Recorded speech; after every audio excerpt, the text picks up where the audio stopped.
Hey everybody, back with another episode of Frenemies. Today we are doing the Colorado Rockies. All right, this is an interesting one, David. A lot of different ways we can go on this podcast.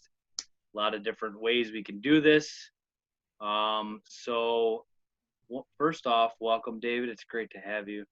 It's good to be back. As always. I've got a question. So does the P stand for Purple Power, Powder Puffs? That's not a Rockies hat. Do they have some weird mascot I don't know about? Well, I'm going with Purple Power. I like that because we're going Rockies tonight. So we're gonna pretend that the P stands for Purple Power. Rockies fans, I'm going with that for you. I got the purple black hat here, so it's all I could find to represent. Or you can just pretend like a R goes like right there. Make that an R. That'll work too. So had to try to represent as best as I could for you Rockies fans out there. Man, an interesting team, David. Let's talk about the 2019 Rockies at first last season. What happened? How did it go for the 2019 Rockies? So it was a rough year for the 2019 Rockies. Prior 2 years they were the wild card team. They came in with kind of big expectations and started out strong and then just faded fast and hard. 71 and 91 last year. And as usual, pitching was the problem. So 5th in team batting, 26th in team pitching. They had severe regression from some big players. Kyle Freeland last year, 3-11 with a 6.73 ERA, which is crazy to me. Last year, DJ, when we were doing fantasy, I kept wondering, what is going on? Why is Kyle Freeland falling? The year before that, 17-7, 285. The year before that, 11-11 and a 4.10, which, considering you're playing in Colorado, is not that bad. And so, I kept thinking, I'm getting a steal on this guy. So then I started reading up on Freeland a little bit. And advanced metrics hate his guts. They've been predicting this right here, this very thing, to happen for a while. And apparently there's something to it because last year it did.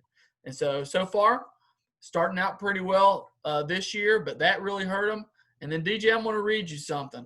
Let me see if I can pull it up here. Wade Davis last year had one of maybe the worst seasons in baseball history. 8.65 ERA out of the bullpen. They're paying him millions and millions of dollars.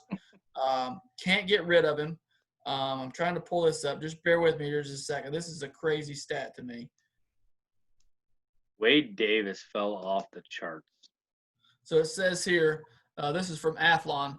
Wade Davis had an 8.65 ERA last year, making the 4th straight season his ERA has increased. It was the second highest ERA by a reliever with a minimum of 50 appearances in Major League history. Now, here's the thing that just I can't believe. His ERA at Coors Field last year, 11.10. 11.10. DJ, I know I could have an ERA below 11.10. I know. I don't even know how you do that. If I was the batting practice pitcher, I think I could have a lower ERA than 11.10. That's what in the world? And that was their closer last year. And so if you can sum up the Rockies season, I think you can sum it up in those two guys. They won 93 games the year before, which they kind of outkicked their coverage a little bit. Most places had them predicted to be somewhere between 82 and 87 wins last year. So by all metrics, it was just a complete failure for the Rockies last year. Outkick their coverage like me and you both did with our wives getting so lucky. That's why we can recognize it. We've both done it, so it's easy to see now. No, but man, I agree. 71 and 91. And the year before, they broke my heart beating the Cubs in the one game World Series. Yeah, I wish. One game playoff. The Cubs in the World Series. That game was tough to watch, and if I'm not mistaken, Freeland pitched that game too and dominated, and we just looked nasty. So Freeland was terrible last year. That's a good one. I just looked it up too. He's 3-11, I think was his record, and just terrible. And They sent him down. They actually sent him down. I had him on the fantasy team, and mm, if I have a fault with fantasy sports, is I hang on to these guys because I know how sometimes a mechanical change can just change everything. So I'll hang on to these guys too long. They actually sent him down. The dude won 17 games the year before with a 285 in Coors Field and got sent down last season. That's how bad he was. the inconsistency of pitchers sometimes drives me absolutely bonkers. I don't get how you go awesome to so bad in one season. Just doesn't make much sense to me. So expectations were very high for this team last year and very much got disappointed. Let's just be honest, man. The Rockies fans draw. This is one of the highest attendance in baseball, man. These guys are come out good, bad, ugly, whatever, man. I was a little skeptical when Denver got a baseball team, but holy cow, thank goodness they did because these guys are legit fans, man.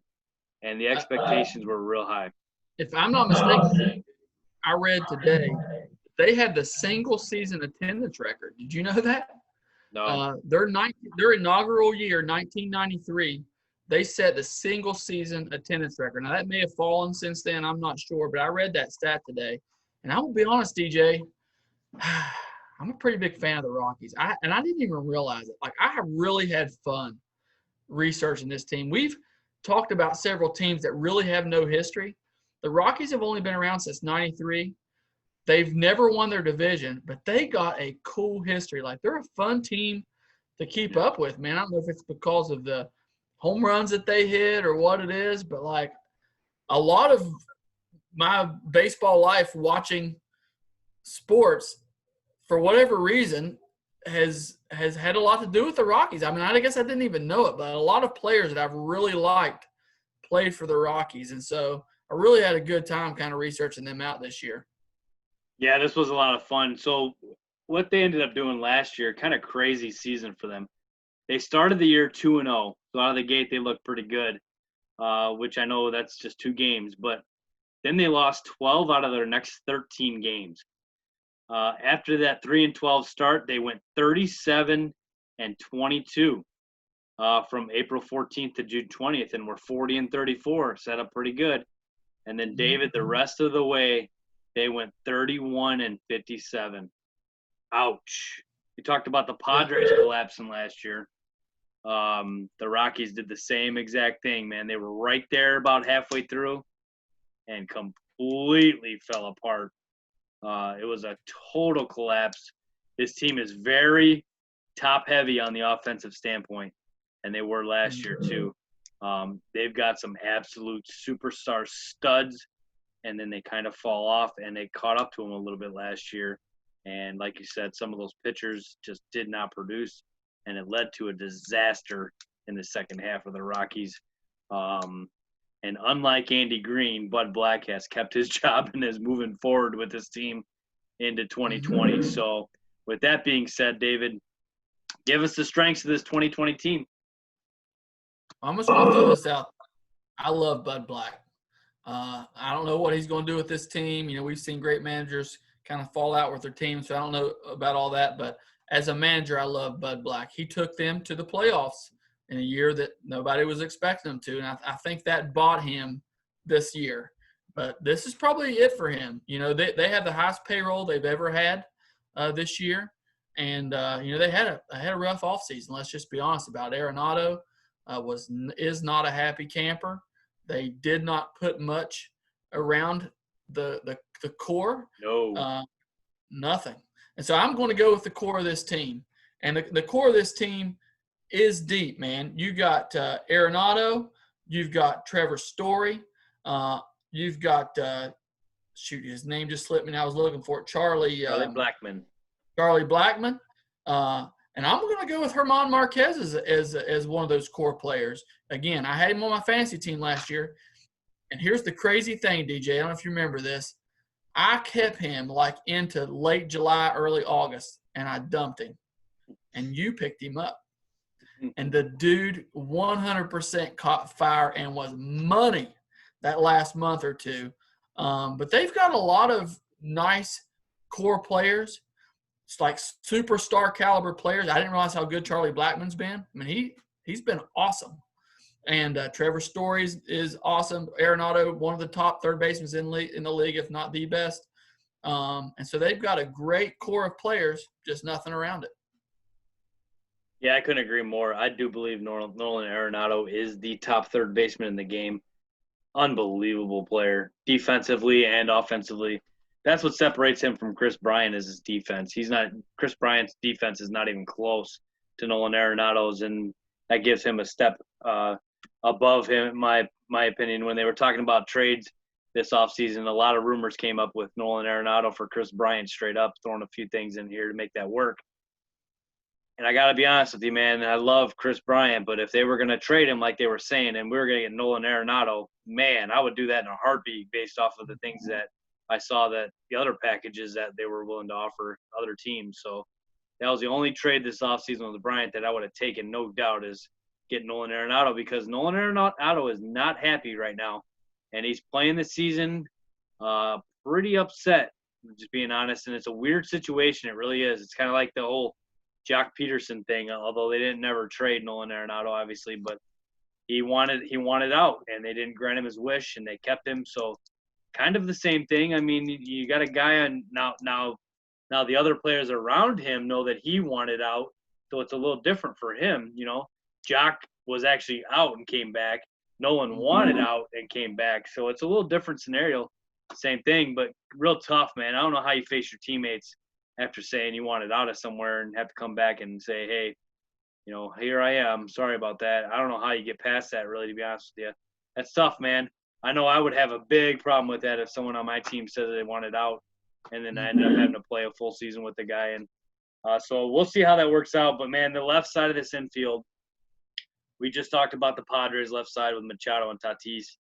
Man, you got Story and Arenado. And Story, man, let's just be honest, give Trevor Story some love, man. This guy is one of the most underrated players in the game of baseball. Okay, I don't know if a lot of fans outside of the Denver area know too much about Trevor Story, man. This guy's not a household name, and he's a superstar. Let's be honest. There's not a ton of people would know who he is unless you're a Rockies fan or a huge baseball fan like us. It's just not happening so much. But last year, Nolan Arenado was 41 and 118 with a 315 batting average, 379 on base, 185 hits. Just awesome D, too. Trevor Story, 35 and 85 from the shortstop position. Unbelievable. 294, so he hits as well and gets on base at a 364. He also had 173 hits. So, man, those two guys that go with Blackmon, like you said, that's a serious core and a very, very top-heavy offensive team. And I think, David, a big reason why, you know, we're starting to see these guys take off like they are is they've got 3 superstars in their starting lineup offensively. Mm-hmm. And that's pretty solid to have 3 superstars batting in your lineup. And you can go far with that if they're hitting and other guys around them are doing what they're supposed to do. It's proven for them to work, so it's very interesting, man. Yeah, it is an interesting team. And, you know, back to Arenado, what I read on him was he kind of owned it. I guess I can't remember if they said he sent everybody a text or if they had a team meeting or whatever. But he said basically the team understood where he was coming from. You know, the Rockies did absolutely zero this offseason. Nothing. And, man, that would be discouraging. I'm not sure I would be as vocal about it because then you're kind of basically saying, hey, these guys around me are crap. So that would be a problem. I'd kind of feel the same way because, I mean, that's essentially what he said. Hey, you're not helping me here. But I'm like you, man. The Yankees were involved in those Arenado rumors as well. I'm glad they didn't trade for him because Gio Urshela is proving them right out of nowhere. Look it up, dude. Gio Urshela is the bomb. David. Right now. Stop. And the reason – I'm not saying Gio Urshela is as good as Nolan Arenado. I wouldn't want his contract, okay? So – that does not matter. The contract does not matter. It does matter. The Yankees, you're playing with monopoly money. No. They just spent $300 million on Garrett Cole. They got $300 million committed to Stanton. They've got to somehow sign Judge. I'm sorry. I'd rather keep my guys at home and watch Urshela play fantastic defense, be a good teammate, hit 310, hit me 20 homers, than spend $200 more million on Arenado. Sorry. 100% disagree. They could pay anybody. They Good could product. pay anybody they want to, David. That does not work, DJ. It's proven over time. It does not work. How does it? Yeah, I mean, because the Yankees have not won a World Series since how long? But they've tried it. It doesn't work. Then you end up having to pay some team to take your crap contract, or keeping a guy like A-Rod around even though he's a cancer, but you paid him $30 million. No, and Arenado. I mean, yeah, is he a better third baseman than Urshela? There's no ifs, ands, or buts about that. Two times better. They've got $600 million committed to other guys for over 10 years. I'm not doing it again. No thanks. Who cares? You and your crying poor with the Yankees is never gonna go anywhere with me ever. I appreciate flexibility. I hate when they have to dump these guys for nothing. Who cares, man? They could pay me and you to be their bat boy $1 million, and they won't even flinch. I would do it, by the way. You talk on right, I would too. I'd shine all their shoes if they're paying me that. I would steal signs for them. I'd run the camera in the outfield. I'd help with the steroid shoot-ups, just whatever we need to do. You let me be a bat boy, I'm in. I'll help with the tarp. I'll do all kinds of stuff, man. Whatever you need. Man. Just sign me up. I'll be that one guy in the crowd doing this. Like, you can film me every time. By the way, I just got to throw this out there, DJ. How much baseball have you watched this year? A ton. I watched the Pirates and the Twins this morning. It was on at like 11 this morning. I was watching Pirates and Twins. I've watched more baseball than I have in years. And let me just throw a shout out here. How awesome are the sound effects guys? Yeah. The Yankees games, you would have no idea there weren't fans. They somehow hit the button at the right time. The fans are going crazy. When the ball's hit at the right time, when the strikeout's at the right time, I have enjoyed. Those first couple games were rough. It was too quiet. I thought, man, I don't know if I can get into this or not, but I've thoroughly enjoyed watching baseball with the fake fans and all that. They're doing good. It's very weird, but everything is weird this year. So whatever works to try to make it as normal as possible, I'm all for, man. And yeah, it's pretty cool. I agree 100%. There was a droid that delayed the game with the Twins and Pirates today. Did you see that? I was watching that game. I couldn't believe it. I was like, why is this game stopping? An illegal droid is flying over the stadium. Just crazy, man. Just add to the nuts. Everything going on in this world is crazy. But yeah, so what do you got for did I ask you for your strengths already? I did. Yep. So we'll go to weaknesses now. What do you got for weaknesses? The pitching's awful, dude. It's just awful. I like Marquez at the top. John Gray is a nice pitcher. I want to believe that Kyle Freeland is going to make a comeback, but after that, man, it's like epic bad. So Sanzatella, he's had his moments. He's really more of a swingman type guy. And then you got Chichi Rodriguez as their number 5. And it doesn't get any better after that. They've got a couple nice bullpen arms. They got Oberg down there that's really good. But, the rest of those guys, man, are just real unproven guys, or guys that just haven't been very good. They actually released Jake McGee and Brian Shaw, who they had signed years ago. Of course, Jake McGee right now is doing great with the Dodgers. I don't know if it'll last or not, but the pitching is just so bad. You would have thought that they would have tried to done something, including trading Arenado, to be honest with you. If I'm GM, I mean, DJ, if you're GM, don't you have to think about it? You have to think about it. I have a really hard time with that just because of, man, how good he is, and how you better get everything in the world back for Nolan Arenado, man. Just being honest, like this is one of the best players in the world. I truly believe that. Oh man, what a dream for those guys to hit in Coors Field every day. Oh, no doubt. You brought up an interesting point though on the rotation. I did not know. I forgot about those 2 guys that you just mentioned being gone. I don't know, man.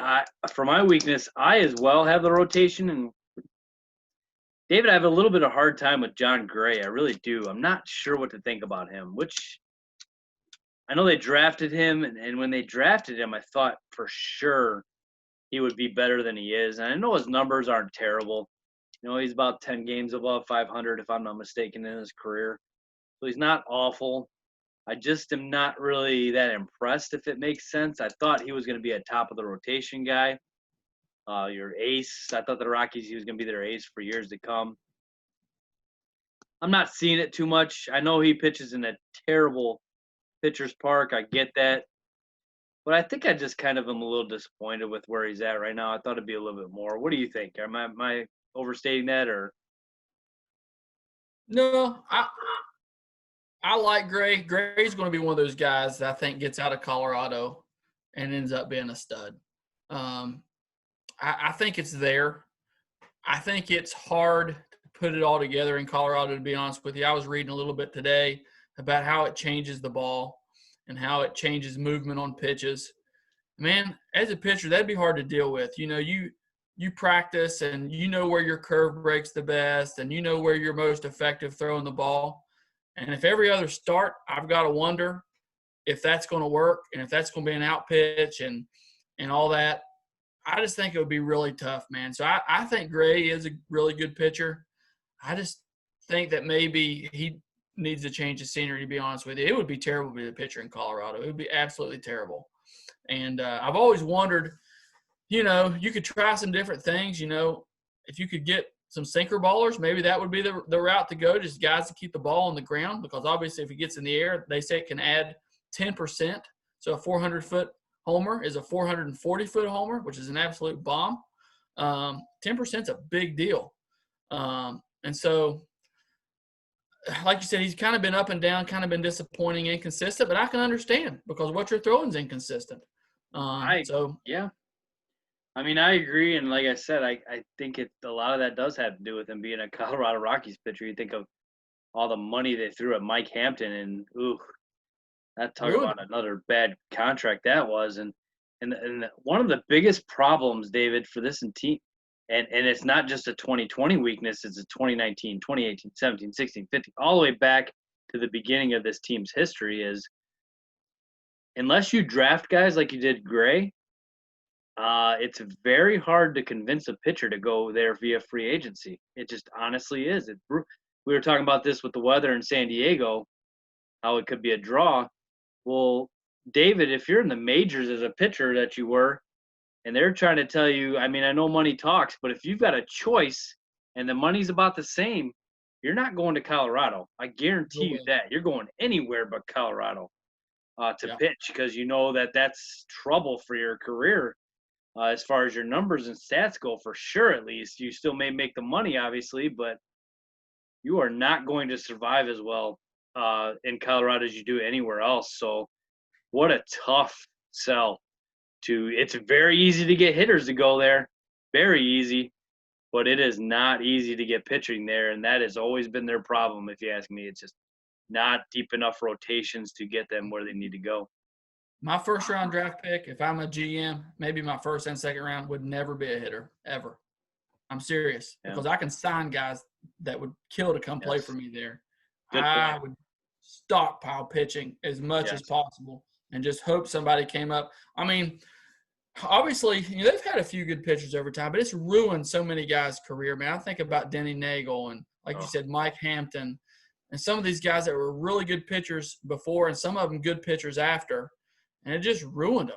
And, man, if I'm a pitcher, there's no way I'm signing. No way I'm signing in Colorado unless it's just like last resort, because it would ruin you.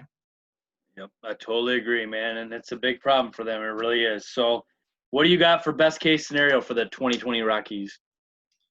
I'm going to say they might, very slim chance, they might slide into third. Now, having said that, DJ, they're in first place right now, and they're winning again tonight. So that would make them, I believe, either 8 or 9-2. I can't remember which.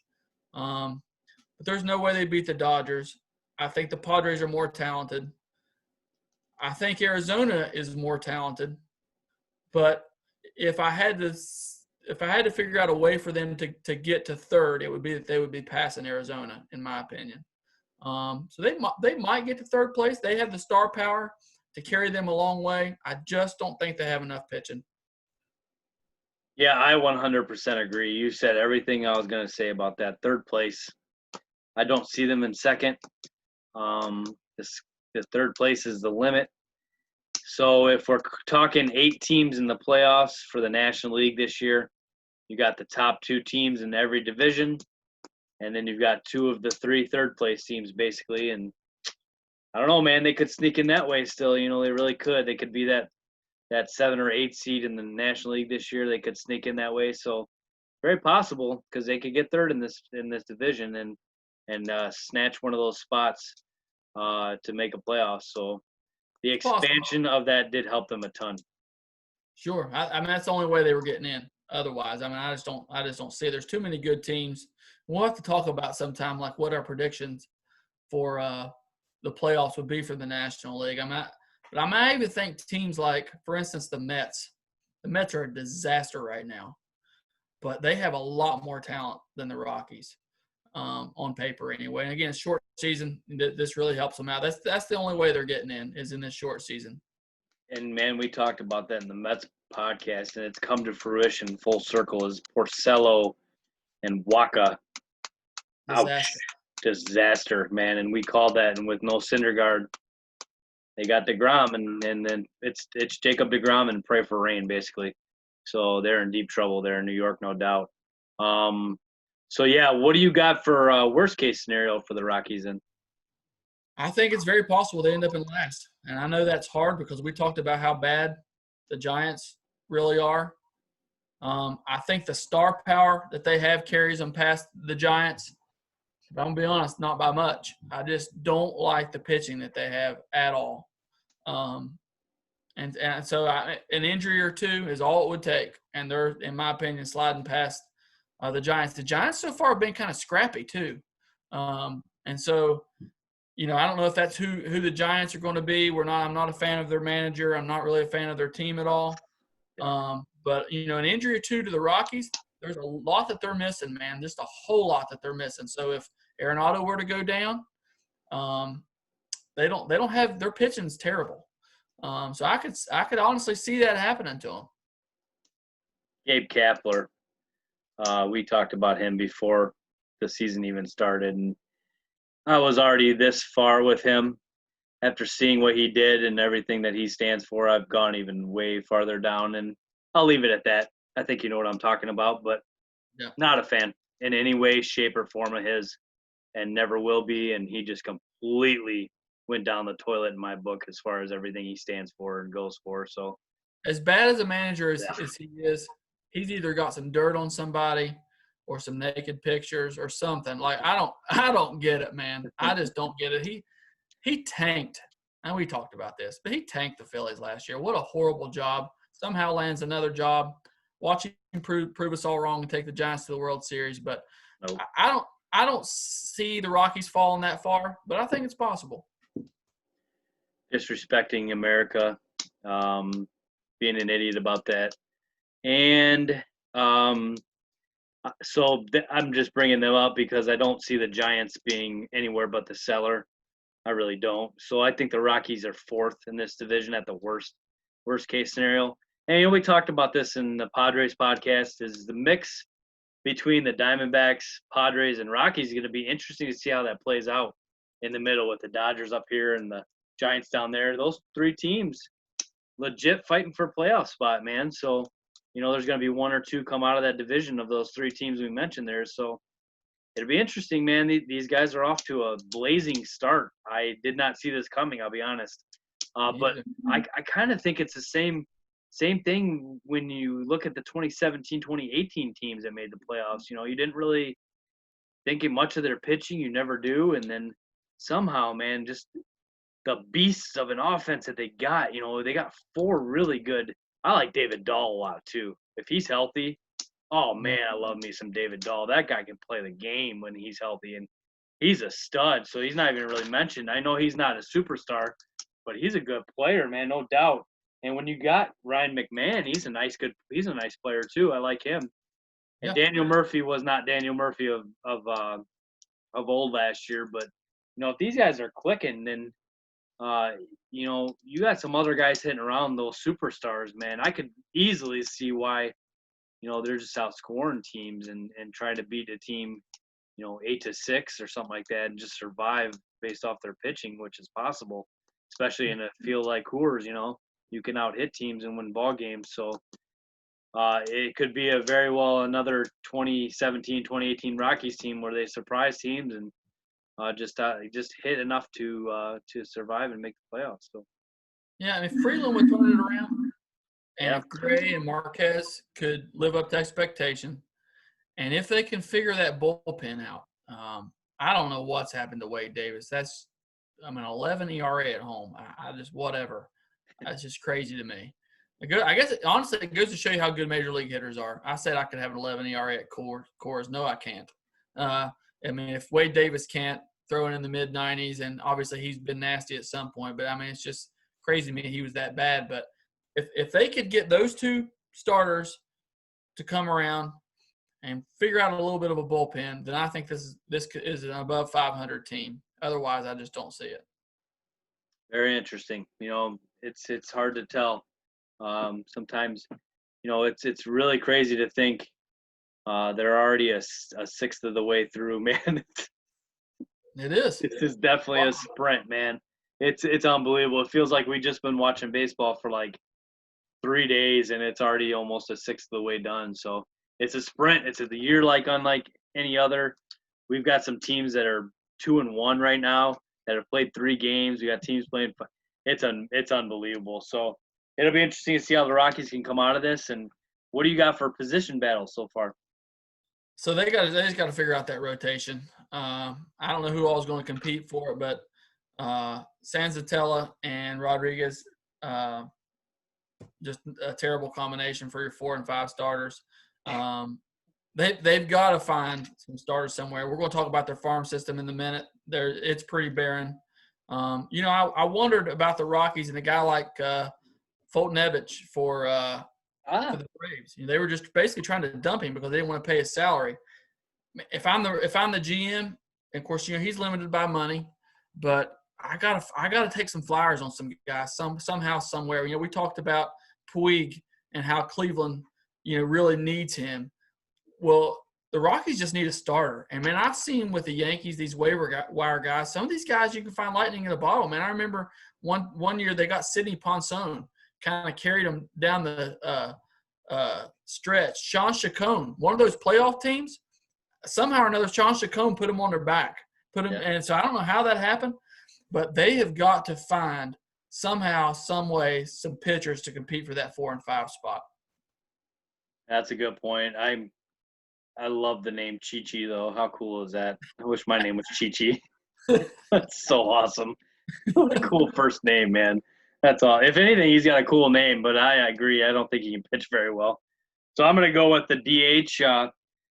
Tapia and Kemp are going for that. Man, I'm rooting very much for Matt Kemp. I hope he gets a lot of playing time this year. I really do. And if you get the good Matt Kemp, man, Matt Kemp was an all-star 2 years ago, David. What's up with that dude? How does he go from like all-world player, stud MVP caliber to really terrible? Then all of a sudden he's good again, and then last year he was back to terrible. So what is it with that dude? I do not know. I think he battles so many injuries, and he just so hurt all the time when he's bad, and he just can't get over it. And man, I'll tell you what though, if he can hit, and they're expecting a lot out, and I think Tapia's he's kind of like he's one of those players that drives me absolutely nuts watching him. He's just like a time bomb ticking. He makes stupid plays on the base paths.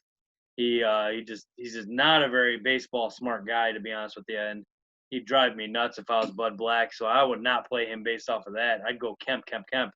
So I'm hoping he can win this position battle and be the guy and hit in that lineup, man. I really, really like Matt Kemp hitting sixth.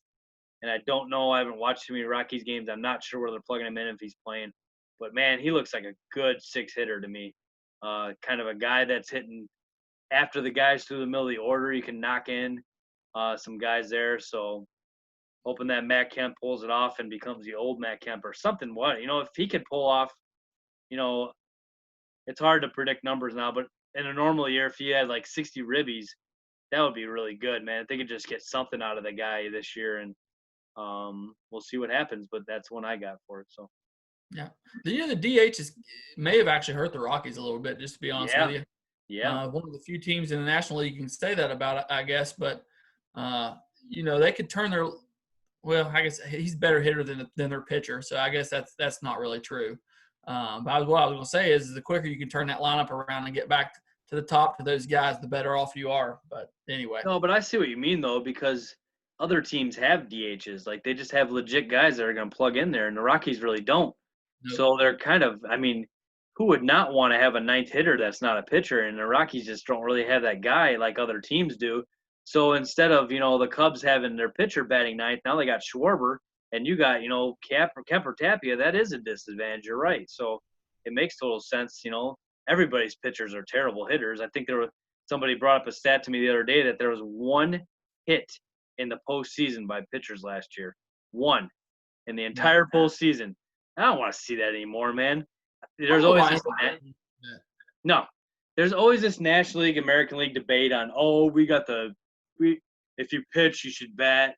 No, nobody wants to see that. I'm sick and tired of that. I hope after this season that they sticks with the DH in the National League. Forget that. If you're going to do it in the American League and boost all their numbers, you got to do it in the National League to boost all their team numbers too. It's stupid to me. I don't want to see pitchers running down to first base at 2 miles an hour. I don't want to see them running down full speed and getting hurt either. So just not a fan of that at all. So you're totally right about that being a weakness as a DH spot for them. It really is, and makes good sense to me. So key ads. This is where we run into problems with the 2020 Rockies, man. We got nothing to talk about there. They didn't add anybody.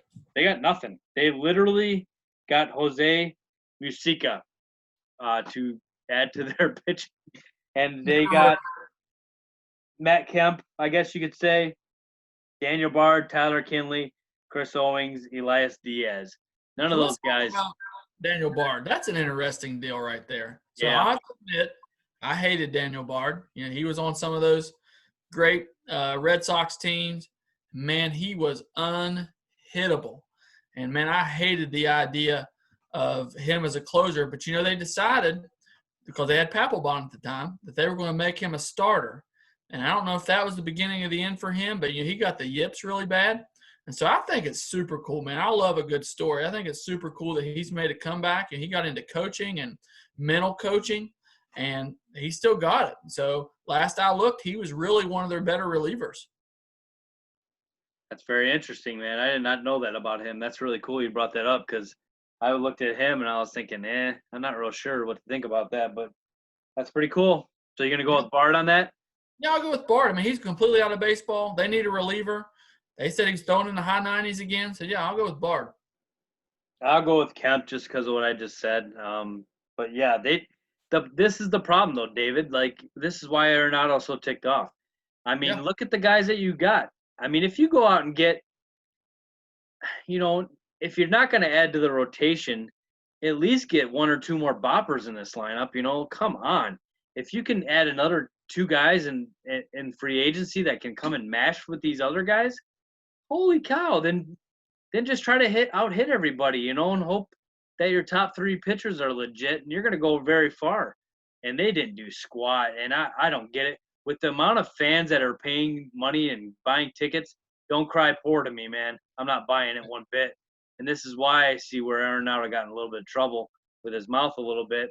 I just don't think you handle it that way. I really don't. If you're Arenado, you got to understand that your team made the playoffs in 17 and 18, so you're not that far off of the playoffs. You had a terrible year last year, but you don't run your mouth. Kind of just get back on the bus and see if you can rebound in 2020, and if they can, start to do some things. You can privately say that to management privately. I think you can do it that way. You can say, look, get some guys around me. This is what I want. He's got the long contract. He committed to this team. Now show me the reason why he committed, and build some guys around me. I get that, but don't do it publicly. Don't do it in front of your teammates. Have that discussion with the general manager when you're negotiating your contract, or just on a different conversation level. But I think he handled that the wrong way. I'm glad he manned up and owned it up, which is the right thing to do. But he still put himself in a real bad situation. So I don't blame him, but keep it private. Yeah, I'm with you. So key losses: Yonder Alonso, Drew Butera, and I guess you could say Ian Desmond because he opted out. He would have been a starter for them probably at first base. So Desmond hurts. I hadn't thought about that. Desmond opting out, but he hasn't had a great time there in Colorado. But he could have been they probably wouldn't have signed Kemp if he doesn't opt out. He's probably their DH or / fourth outfield type guy. So they probably don't get Kemp if he doesn't opt out. Yeah, it's got to be Desmond. I mean, he's not bad. I don't know. I just think it's kind of weird that opt out, but whatever. It's their choice, I guess. Weird situation. All right, so what do you got for prospects? So really, their farm system is pretty bad. But they do have Brendan Rodgers down there, second base, shortstop type of guy. And, I don't know where he's going to play. Obviously, it would have to be second. But, McMahon's been playing pretty well there as well. Brendan Rodgers is ready. I feel like if they thought that he was going to take that job, he'd be playing it. And so it makes you wonder really kind of what his status is going to be in the future. But, DJ, I have a feeling you're going to be bringing up a legacy guy right here, aren't you? No, I went with Rodgers too, man. Oh. I did. Your research is really falling down on the job. I left this alone on purpose just so you could grab it. Really? Another one I missed? Phil Nevin's son is a first base prospect with the Rockies. Now, he's about number 10 or 11 on their list. And like I said, their prospects aren't very good, so he would be easy to go past. I don't have his name written down here, so I don't know his first name. But, yeah, Phil Nevin's son is one of their top prospects. Come on, man. Man, I should have left Brendan Rodgers alone then and just I would have recognized Nevin. I would have looked into that. I'd have been like, is this the long-lost Jeff Nevin who he played with? It might be Jeff Nevin. Former TTU left fielder. Maybe it's his son. Hey, I got to say this about Jeff Nevin. We haven't talked about much players here lately. But you know who I know is doing okay in Corona? That's Jeff Nevin. Because Jeff Nevin was a germaphobe before being a germaphobe was cool. I remember going into the bathroom with him and we were washing our hands or whatever. And I noticed Jeff got the towel out before he washed his hands. And I was like, what are you doing? He's like, well, I'm not touching those knobs. So Jeff Nevin is A-okay for Corona, no doubt. I kid you not, man. I just pulled up a picture. It came up in my memories of the 2001 team, I believe it was, where we had a nice photo in Ingle Stadium there as a team. And the only one smiling is Nevin, man. He's the only guy in that whole picture with a big old smile on his face. And I just cracks me up, man. That he was on the team for, I think, a year there. It's just so funny, man. Germaphobe. Just an all-around good dude, man. So I'm telling you. I got another funny story about Jeff. So I'm gonna Coach Hall. You're probably aware of this, but there was a bunch of guys on the team that dipped back in the day, and so I remember specifically being in that van. Somehow I got to ride in the older guy van, as I got older, and somehow Jeff ended up in that van. And I just remember how disgusted and disappointed he was when we got gas one time and he found those spitters laying in the bottom of that van. I mean, he was ticked off. And then here's the funniest part about this. I still laugh about this all the time. So he's cleaning those spitters out of the van, and we're at the ghetto gas station right by campus. And somebody, DJ, took a dump in the thing that you wash your windshield in. Like, I don't know how they got up there to do that, but somehow somebody took a dump. So he pulls that windshield wiper thing out, and sure enough, a big turd right on top of it. And man, I just died like that. It was the funniest thing. The stuff that you find down on Orchard Knob at Tennessee Temple, it was a rough time. Man, we played some baseball in the middle of the ghetto. That's for sure, man. There's no doubt about that. Holy smokes, it was pretty bad down there.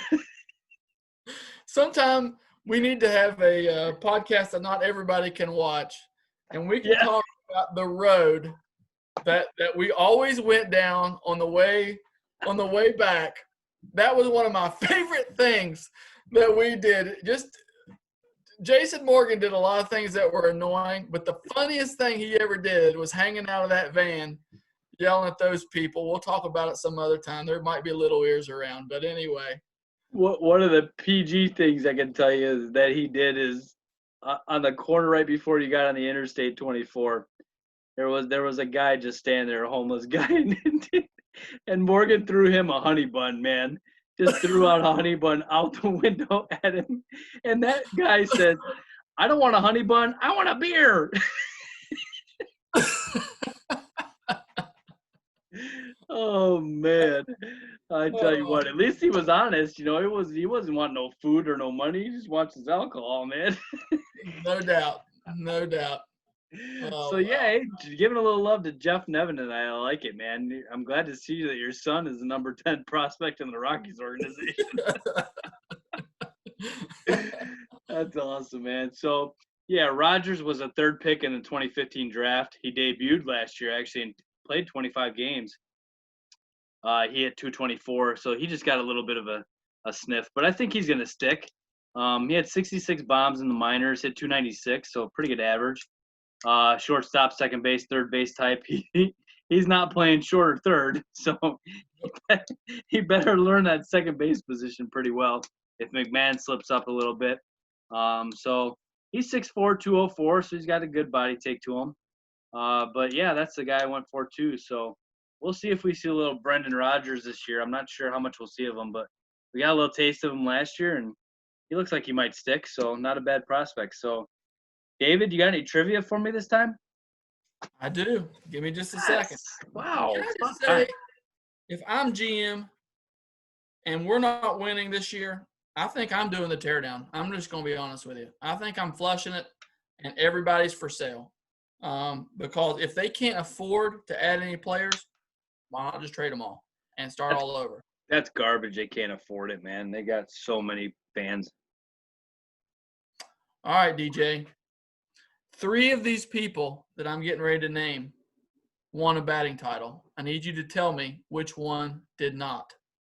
Larry Walker, Andres Galarraga, Todd Helton, and Dante Bichette. Bichette. Dude, you weren't supposed to get that quick. He had some big years.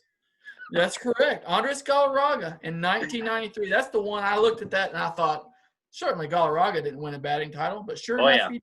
1993. Yep. All those guys, I love watching them. I like Dante Bichette. I like his son a little bit better, old Bo. I think he's going to be the man. But I'm telling you, man, the Rockies had a lot of players that I really like to watch. Vinny Castilla, remember the Blake Street Bombers? Yes. Man, those were some fun teams to watch. They really were, man. That was a lot of fun, and we'll get to a little more of that when we talk about our favorite Rockies. But you're so right about that, man. Just totally a lot of fun names that have played for the Rockies, and especially on the offensive end, obviously. Give me 4 of the top 10 guys all time in Rockies hits. In Rockies hits, Juan Pierre, Larry Walker, Todd Helton. Larry Walker and Todd Helton are correct. Juan Pierre is not. Dante Bichette's probably in there somewhere. Yep. Okay. Eric Young? Nope. Okay. Vinny Castilla? You got it. There's 4. I want to see if I can get them all. They haven't been around that long. I ought to be able to get them. Let's see here. Give me a hint. So, well, 2 of them we've been talking about like crazy already. Oh. By the way, is Tula Whiskey on there? Yeah. Yeah, Tula Whiskey's on there. So if we were talking about two of them like crazy, so Charlie Blackmon, Nolan Arenado. Yep. How many more I got to go? 3. All right, give me the era. 2 of them. Well, one of them just retired. Was a Cub a little bit last year. The other one is a current Yankee. Come on, David. All right, Yankee.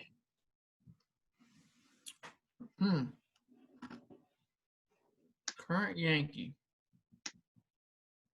Oh, my boy LeMahieu, the man. Got it. LeMahieu. MVP LeMahieu. Forgot about him being with the Rockies. I don't know why. So right. You're missing 2 of the big names. One of them probably retired about 5-6 years ago, and the other one is probably – I'm not sure he's on a roster right now. He might be on a minor league deal somewhere. He floated around a ton last year, but he was a Rocky for a real long time. Absolute stud. Spanish guy. What position? Outfielder. Spanish guy. Oh, Carlos Gonzalez. Yes, sir. And then the other guy split his career between the Rockies and the Cardinals. And it's not Larry Walker. Split his career between the Rockies and the Cardinals. I don't know. Tell me. Matt Holliday. Oh, I should have totally got that. I love me some Matt Holliday. Love Matt Holliday, man. He was a Yankee for a minute, and I'm going to tell you what. It was last year, actually. He started out hitting so good, and it was like he just ran out of gas, man. I hated to see that because he started out really hot. Was that last year he was a Yankee? Either last year or the year before. I remember being before. super pumped when they got him. And he started out like he was on fire, and like I said, it was just like he just ran out of gas. Love Matt Holliday, man. Always have, always will. So, David, have you ever visited Coors Field? That's the only ballpark in this team's history. I feel like – and by the way, I looked this up today. Do you know it's the third oldest ballpark in the National League now? That's crazy, isn't it? 1993? I love that ballpark. I've always been intrigued by Colorado, just the state anyway. I like the Have you ever Rockies. been to Colorado at all? No, I've been to Wyoming. If I've been to Colorado, it would have just been through the tip of it, but I don't really even remember doing that. But I just like the mountains. I like the ruggedness of it. That light air, thin air is a thing. I can tell you from being in Wyoming and being at 10,000 feet, it's harder to breathe. There's something to all that. Because your sister Mary Beth lives in Wyoming now, right? Correct. Yep. I'm like a closet Rockies fan, man. I would love to go. That stadium looks beautiful to me. So I would love to take – could you imagine how fun it would be to get on that field and take batting practice? Oh, unreal. Come on. How fun would that be? Seriously. That would be the bomb. They ought to let people pay to do that. Yeah. I would seriously pay to take BP at Coors, man. No doubt. That would be so much fun. It looks like a really cool field. It does. I would just love to be up there in the thin air, and I'd get probably 14 bloody noses because I get bloody noses almost every day of my life, so I'd probably have a hard time with that. But no, it seems like a real cool stadium. Seems like the fans are really into it. It'd be a lot of fun to go to a game there. I've never been to Colorado either. And it always looks intriguing. It looks more fun to go in the wintertime than the summer. It just always gives off that image, but we have to go in the summer, obviously, to go see the Rockies. And, man, that would be cool. That'd be a lot of fun to go watch a game there. Man, it seems like all these podcasts we're giving a bunch of no's. That just shows you how far away we are. Even though I'm like halfway, I'm still really far away. So that was going to be a tough one. That's a tough one. It's kind of just out there by itself. Yes. I mean, I guess you could try to hit the Royals or somebody, and then you'd have to go all the way across Nebraska, all the way across Nebraska to get over there. So, yeah, Nebraska's Coors. Yeah, that's Nebraska to Kaufman. So that's your closest one. I've driven across Nebraska. That's tough, man. That's a tough, boring drive. I Just bet. nothing but corn. So, but anyway, yeah. I mean, I guess that'd be the way you would have to do it. That would be the closest, unless you hit one of those Texas stadiums. But still, that's a long way. Yeah, you know what? You could do. That'd be the only way you really could do it is you'd go to like Dallas to Colorado or Kansas City to Colorado if I you were think gonna do two. both of our best bets would be to just cut straight across and hit it that way. But man, I would love to go to Coors Field. I think it would be awesome. I'm telling you, man, we legit, no doubt, next year, because this year's a wash, obviously. Next year, we really got to go to Cleveland. That's got to be. We got to Yes. set that up and just do it because it's been too long since we've seen each other. First of all, and we just got to get that one's just way too easy, and there's no excuse for that. But yeah, like you said, Colorado's going to be really tough to do. Just man, there's no real good path to make a good. I don't know. That's gonna be a tough one. That might have to wait for last. There you go. Okay, David. So, former teammates? No. Let's just throw that out there. Just trying to think if I even knew anybody from Colorado, from school or anything, and I couldn't come up with anybody. Trying to think. I thought there was a guy named Dylan that was from that high school that got the unfortunate school shooting. Really? I didn't know that. Yeah, there was a guy in the Martin dorm that was from there. I can't remember. I remember who you're talking about. His name was I didn't know. Yeah, I think you're right. I didn't know he was from Columbine, though. That's crazy. Columbine, yes, that's where his high school was, and so when all that went down, he was pretty ripped up about that. Obviously, that's the only guy I can even think of that's from. We definitely didn't have any teammates from Colorado, so that's a tough one. Yeah, there's hardly anybody there from Colorado in general. No, there was him and one other girl, but I have no idea. I can't remember her name. They were pretty much from the same spot. So David, last but not least, who is your favorite Rockies player of all time? Hall of Famer Larry Walker. I knew it. I knew you were going there. I always like me some Larry Walker, man. Now, I'm going to be honest. I don't think he's a Hall of Famer by my standards, but by Hall of Fame now standards, he's definitely a Hall of Famer. 72 WAR. He won a bunch of gold gloves. He was a great hitter, whether he was in Colorado or not, he was a great hitter. And so I really like Larry Walker. He just seems like a nice guy, just to be honest with you. Like I said, even take Coors Field away, he was a 300 hitter in 2 other places. So that's my guy, Larry Walker. Anybody who's wearing a cartoon shirt when they get announced for the Hall of Fame is okay with me. He was wearing a cartoon shirt? Oh, yeah. He had a big car. I can't remember if it was Looney Tunes or SpongeBob or something, but oh my gosh, me up, man. No, but David, I loved Carlos Gonzalez and Matt Holliday. Those are, I love Matt Holliday. He's probably number one. I gave him my Cardinals one too, but I just love him. But come on, man. I argue with you about this all the time. Give Todd Helton his love. He's a Hall of Famer. Todd Helton is a Hall of Famer. Let's pull him up. Admit it. Pull it up right now, and you tell me one good reason why Todd Helton is not a Hall of Famer. Look at the batting average. Look at you're a big batting average guy. Admit it.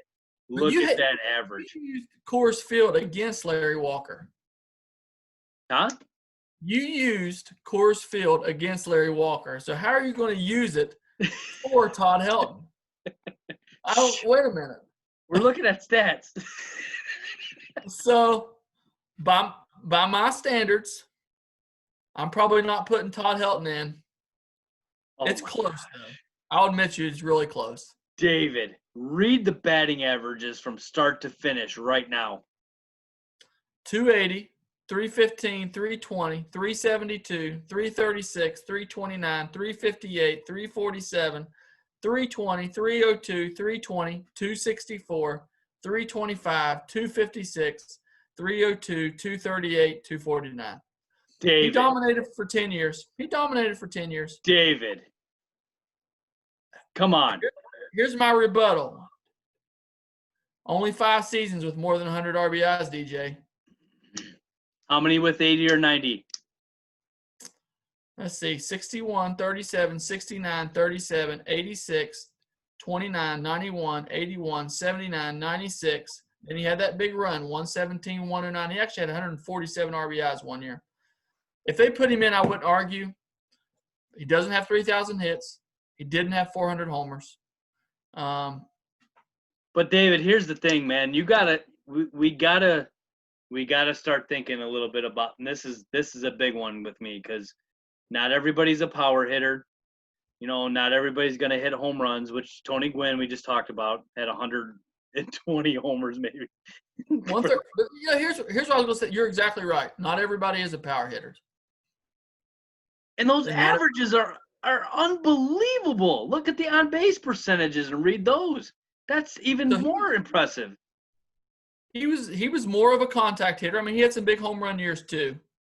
But the difference is Tony Gwynn had 3,100 hits, and he's got 2,100. I'm not comparing him to Tony Gwynn. That's ridiculous. What I'm saying is, I like elite or famous guys in the Hall of Fame. I like Todd Helton. I probably would vote for him over time, to be honest with you. I could be persuaded on him pretty easy. But I'm just saying, if you compare him to other first basemen, he's different than a lot of them. I'll give that to you. He's not the same type of player. He was a clutch player. He was one of the better players of first baseman of his era. But I want my first baseman to hit a bunch of homers, and he did for a short period of time. Rest of his career, he was a 15, 20 homer guy. Like I said, I wouldn't argue against you too hard on Todd Helton, but he's borderline for me, real borderline. I don't get that. I don't get it, man. You got to look at that batting average and on-base percentage, man. That is super, super impressive hitting, man. Unbelievable hitting. He's got awesome similarity scores. I love that. I think it's a great indicator. But here's his similarity scores. They're all Hall of Famers almost. Jeff Bagwell, Edgar Martinez, your boy Luis Gonzalez, Orlando Cepeda, Andres Galarraga, Miguel Cabrera, Larry Walker, Jim Rice, and my boy Fred McGriff. So you put Fred McGriff in, and I'll sign on Todd Helton's dotted line any day of the week. That's how I feel about it. Yeah, Fred McGriff needs to go in before Todd Helton does, and I agree with that.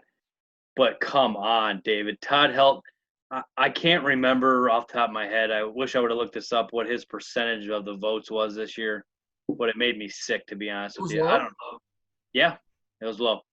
Yeah. He didn't get much of a sniff, and that's a dirty, rotten shame. And I think maybe now all these guys have cleared out a little bit, and the ballot's a little more open now. That he deserves a huge look, man. Because come on, an uphill climb, DJ, though, because you still got the steroid guys, and they're moving up. So you still got Bonds to deal with, Clemens, guys like Kurt Schilling, and like I said, I couldn't really argue with you on Todd Helton. I wouldn't hate on that bad. I'm glad to hear that, because all you baseball writers out there, people voting for the Hall of Fame, are missing the bill with a lot of these players. And Fred McGriff was mentioned, Todd Helton, Jeff Kent. Come on, guys, seriously. These guys are Hall of Famers, and they're missing bad on Todd Helton, man. The more that you look at those numbers, the more you got to be impressed. It's sick, man. He's one of the greatest hitters of our time, to be honest with you, because of those averages and those on-base percentages were consistently dominant for at least 10 years of his career. And I'm gonna say this. You know how I feel about Tim Raines. His numbers are better than Tim Raines. It's inarguable. You can't argue that they're not better. He was a way better hitter than Tim Raines, no doubt about it. Yeah. No doubt about it. And I don't know how Sabermetrics feels about him or anything, but all you Rockies fans should agree that you saw a Hall of Famer in Todd Helton, no doubt. Larry Walker's in, Todd Helton's going to be in too. I really believe that he was an awesome player and definitely separated himself and had an outstanding career that many people overlooked, I think, and that's totally wrong. So, well, David, we managed to talk again for a little over an hour on the Colorado Rockies, and we got to mention at least one of our teammates. We brought up some Jeff Nevins, so that was a little fun. And and so, unless you got anything else to add, that should wrap it up for the first place 2020 Rockies at the moment. All right, who we got next? We are gonna go with the Mariners and the Orioles. Ooh. Ouch. We're gonna have a rough night tomorrow. Oh man. I'm telling you, we're going rough, and then we're gonna end with the Rangers and the Royals, and then the Nationals and the Twins. We got 6 left. So we get these done, and we can start having some more fun with some different type of podcasts. But hopefully the next 3 nights we can wipe these all out, get them all done, and we successfully completed all 30 teams. I'm going to reach out to Chris Davis. Hopefully we can get a guest tomorrow for the Orioles. David, I don't know if you want to get us some help for the Mariners. I'd be all for that. You know, we haven't had a guest in a long time, so I'll work on that. See what we can do. I'll try to get Chris or somebody, maybe even old Twins. I don't know if they'll come out or not, but it'd be nice to have somebody to talk Orioles with because that's going to be a tough one. They might be in prison. They might be in prison. I'm not sure. Those guys were shady New Yorkers, man. They're mobsters or something. Oh, man, no doubt about it. So we'll see what's up, but we'll have a couple more for you tomorrow. 2 rough teams, but we got to get through them, and we'll see where we go. So once again, everybody, thanks for joining us tonight. This was a lot of fun, David. We had a lot of fun with these 2 teams. Very intriguing team, the Colorado Rockies. It'll be interesting to see how they pan out this year. So with that, we will sign off, and thanks everybody for listening. Thanks, guys.